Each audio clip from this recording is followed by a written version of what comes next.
Assalamualaikum warahmatullahi wabarakatuh. Selamat pagi untuk kalian semua anak-anakku. Semoga kalian semua dalam keadaan sehat walafiat. Nah, kita bertemu lagi di pembelajaran sejarah peminatan.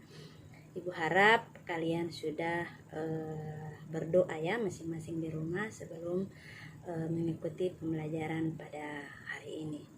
Nah, untuk pembelajaran sejarah peminatan itu sudah memasuki pekan keempat. Artinya sebulan sudah kita mempelajari sejarah peminatan. Kalian sudah mempelajari pada pekan 1, 2, dan 3 itu tentang apa itu sejarah, kemudian bagaimana cara berpikir sejarah, apa manfaat, fungsi, dan konsep dasar ilmu sejarah. Nah, pada pekan keempat ini kita akan mempelajari tentang sejarah sebagai ilmu. Nah, apa saja yang akan kita pelajari? Itu yang pertama, apa itu sejarah sebagai ilmu? Kemudian yang kedua, apa ciri-ciri sejarah sebagai ilmu? Kemudian yang ketiga, seperti apa atau yang bagaimana contoh-contoh sejarah dikatakan sebagai ilmu? Kemudian yang keempat itu adalah penggolongan dari sejarah sebagai ilmu.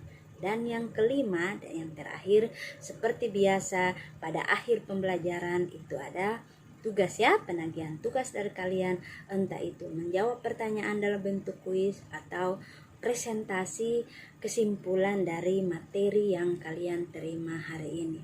Oke, kita mulai dari penjelasan sejarah sebagai ilmu.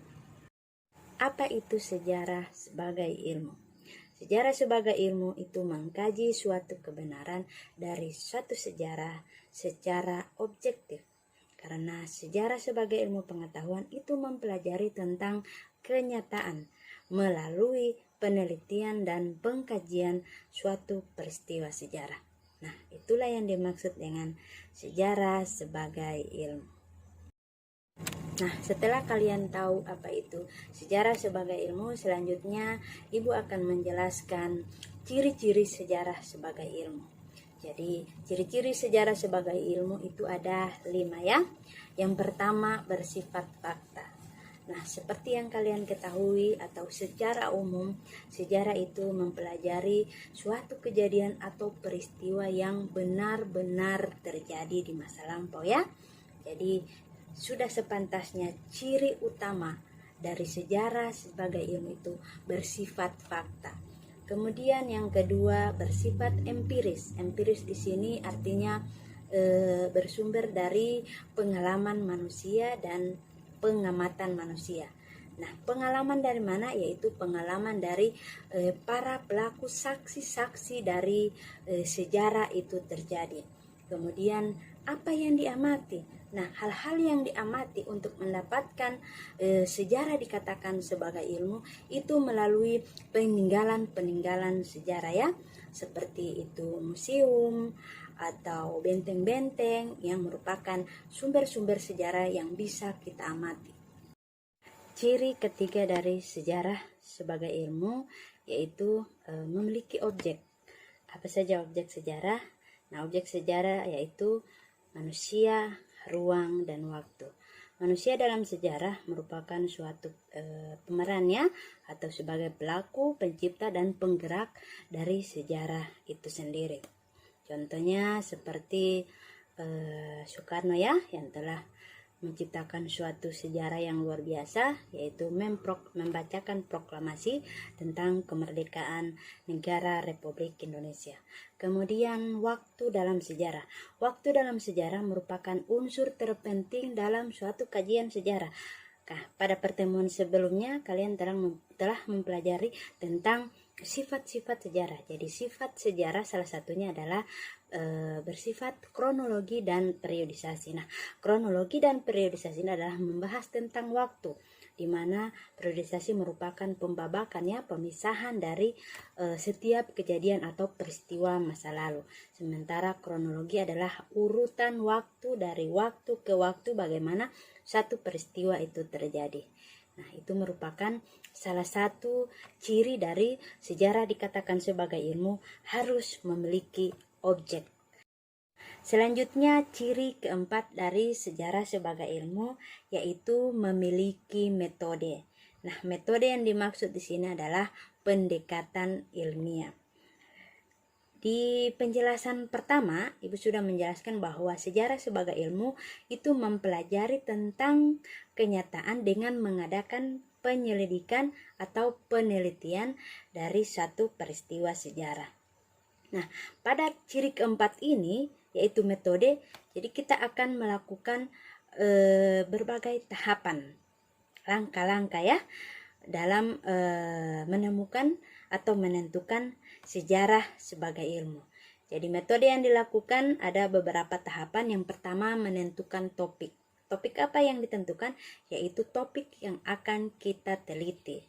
Misalnya kita akan meneliti bagaimana Indonesia itu bisa merdeka, atau bagaimana asal-usul kehidupan manusia dari zaman praaksara sampai sekarang. Kemudian yang selanjutnya itu tahapan heuristik atau tahapan mengumpulkan data. Jadi ketika kita sudah menentukan topik, jadi kita akan mencari tahu. Langkah selanjutnya kita akan mencari tahu informasi-informasi atau data-data yang berhubungan dengan topik yang sudah kita tentukan. Kemudian yang ketiga adalah tahapan verifikasi. Nah, verifikasi di sini dia terbagi atas dua, yaitu verifikasi kritik ekstern dan intern. Nah, apa intern dan ekstern itu? Di sini jadi pada tahapan kedua itu kan kita mengumpulkan data.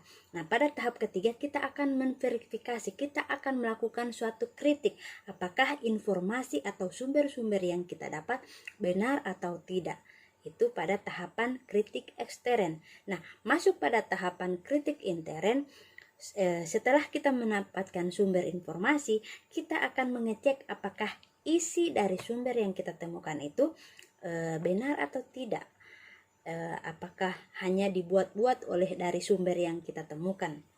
Jadi kita akan cek dari sumber keaslian dari apa yang kita dapatkan. Kemudian tahapan selanjutnya adalah interpretasi. Nah, interpretasi di sini adalah menafsirkan data. Jadi data-data yang kita sudah temukan, kemudian sudah kita pilih melalui verifikasi kritik ekstern dan intern, kita menafsirkan jadi suatu kesimpulan ya. Jadi dalam tahapan interpretasi itu ada terbagi atas dua ya. Yang pertama analisis, kemudian sintesis.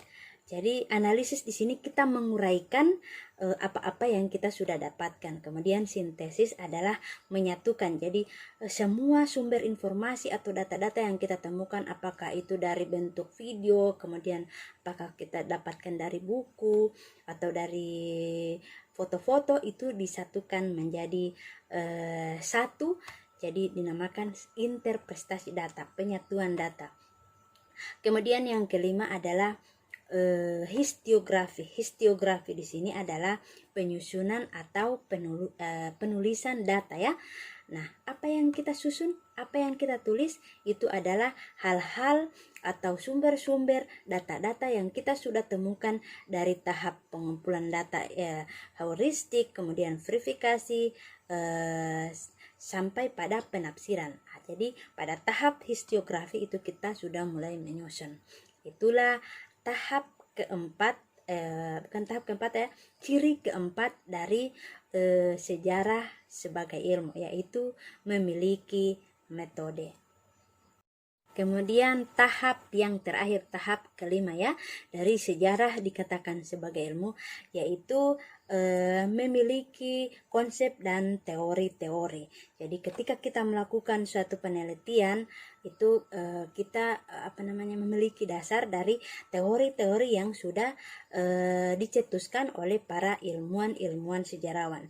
Jadi diantaranya kalian bisa melihat gambar-gambar di samping ini, yaitu ada Bapak sejarawan dunia yaitu Herodotus, kemudian juga ada Bapak sejarawan Indonesia Sartono Kartodirjo, dan beberapa para ilmuwan di bidang sejarah ya.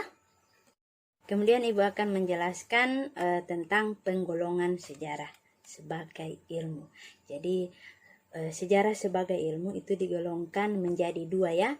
Jadi sejarah sebagai ilmu juga termasuk sejarah merupakan ilmu sosial. Mengapa dikatakan sebagai ilmu sosial? Karena dalam sejarah juga kita mengkaji bagaimana perilaku dari kehidupan manusia entah dari zaman yang sebelumnya sampai zaman sekarang. Kemudian sejarah sebagai ilmu juga digolongkan sebagai ilmu seni. Mengapa digolongkan sebagai seni? Karena di dalam pembelajaran sejarah kita mengkaji atau mempelajari warisan-warisan kebudayaan dari setiap wilayah-wilayah yang ada di Indonesia ya. Jadi kita mempelajari bagaimana tradisinya, kemudian bagaimana kalau berbicara seni itu ada namanya sastra. Jadi itu juga kita pelajari sebagai warisan-warisan kebudayaan yang dikaji juga dalam ilmu sejarah. Dan yang terakhir yaitu Ibu akan menjelaskan salah satu contoh yang dikatakan sejarah sebagai ilmu. Contoh ini sebenarnya sudah kalian miliki ya di keseharian kalian, bahkan sudah dari kecil kalian sudah memilikinya. Nah, apa itu? Ini ya, buku merupakan salah satu contoh dikatakan sejarah sebagai ilmu. Mengapa? 5 ciri yang saya sudah jelaskan tadi itu termuat di dalam buku ini. Nah, jadi yang pertama, ciri pertama kan bersifat fakta. Jadi semua yang dikaji di dalam buku ini adalah yang benar-benar terjadi. Kemudian yang kedua bersifat empiris. Nah, empiris, buku ini tercipta dari pengalaman manusia dan juga pengamatan manusia sampai lahirlah atau terciptanya buku ini. Kemudian yang ketiga memiliki objek. Yang dikaji di dalam buku ini adalah atau yang menciptakan buku ini merupakan salah satu objek sejarah, yaitu manusia. Jadi manusia dalam sejarah itu merupakan pemeran, pelaku, pencipta, dan penggerak dari sejarah itu sendiri. Kemudian urutan waktu dan ruang dalam satu peristiwa sejarah juga ada di dalam buku ini. Selanjutnya ciri adalah metode. Jadi metode-metode sejarah dalam pendekatan ilmiah yang ada 5 tahapan, yaitu menentukan topik, kemudian heuristik pengumpulan data, yang ketiga verifikasi, kritik ekstern dan intern, kemudian yang keempat penafsiran data, dan yang kelima penyusunan. Maka jadilah yang namanya buku sejarah peminatan kelas 10 khusus jurusan IPS. Jadi kemudian ciri yang kelima ya, sejarah sebagai ilmu, yaitu sejarah memiliki konsep atau teori-teori tersendiri. Jadi di dalam buku ini juga memuat teori-teori yang mengkaji khusus ilmu sejarah. Jadi inilah salah satu contoh dari sejarah dikatakan sebagai ilmu. Itulah penjelasan semua materi-materi yang kita pelajari pada hari ini ya. Jadi kalian sudah tahu apa itu sejarah sebagai ilmu, ciri-ciri sejarah sebagai ilmu, kemudian contoh sejarah dikatakan sebagai ilmu, dan penggolongan sejarah sebagai ilmu. Maka yang terakhir adalah silakan kalian mengerjakan tugas, baca dan pahami petunjuk kerja yang Ibu sudah kirimkan di Classroom ya.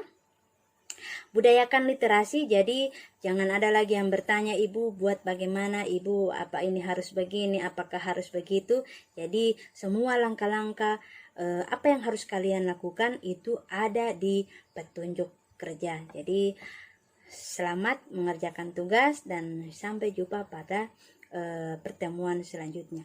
Wassalamualaikum warahmatullahi wabarakatuh.